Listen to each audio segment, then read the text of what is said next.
Bismillahirrahmanirrahim. Assalamualaikum warahmatullahi wabarakatuh. Nama saya Lutfi dari Lutfi Nurdia Pratama dari kelas 10C. Akan membawakan dongeng yang berjudul Timun Mas. Mbok Sirni namanya. Ia adalah seorang janda yang ingin sekali memiliki seorang anak. Suatu hari, Mbok Sirni didatangi oleh raksasa yang menawarkannya seorang anak.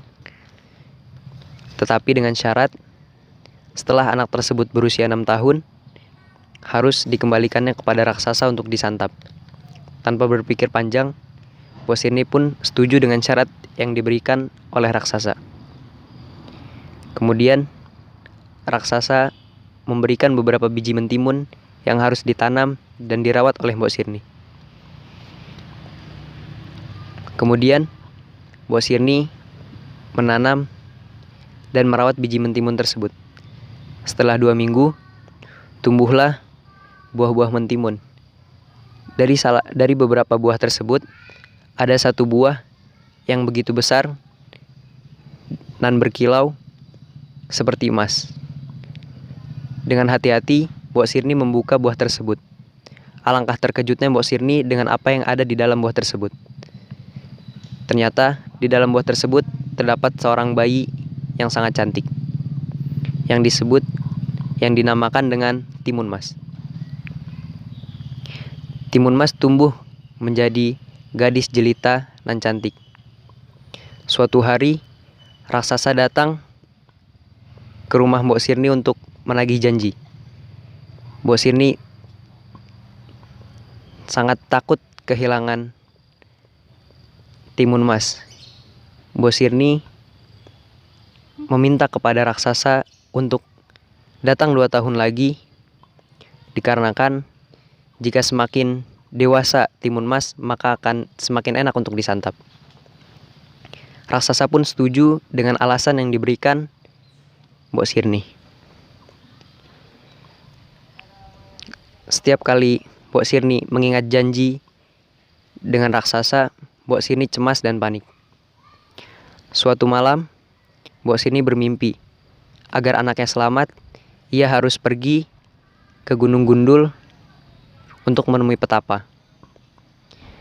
Tanpa berpikir panjang, Mbok Sirni pergi menuju Gunung Gundul tersebut untuk menemui petapa. Di sana, ia diberikan 4 bungkusan kecil oleh petapa yang berisi yaitu biji mentimun, jarum, garam, dan terasi sebagai penangkal. Sesampainya di rumah, Mbok Sirni segera memberikan 4 bungkusan kecil tersebut kepada Timun Mas dan menyuruh Timun Mas untuk berdoa. Di pagi harinya, raksasa datang menuju rumah Mbok Sirni untuk menagih janjinya. Mbok Sirni terkejut dan menyuruh Timun Mas untuk keluar melewati pintu belakang. Raksasa mengejar Timun Mas. Kemudian Timun Mas teringat dengan bingkisan yang diberikan Mbok Sirni kepadanya. Timun Mas pun menaburkan biji mentimun. Secara ajaib, hutan tersebut menjadi ladang mentimun yang sangat banyak. Kemudian raksasa memakan mentimun-mentimun tersebut, dan malahan mentimun-mentimun tersebut menjadi tambahan tenaga bagi raksasa. Setelah itu, raksasa kembali mengejar Timun Mas. Kemudian Timun Mas menaburkan jarum. Tumbuhlah pohon-pohon bambu yang sangat tinggi dan tajam. Dengan kaki yang berdarah-darah, raksasa terus mengejar Timun Mas. Kemudian Timun Mas menaburkan garam.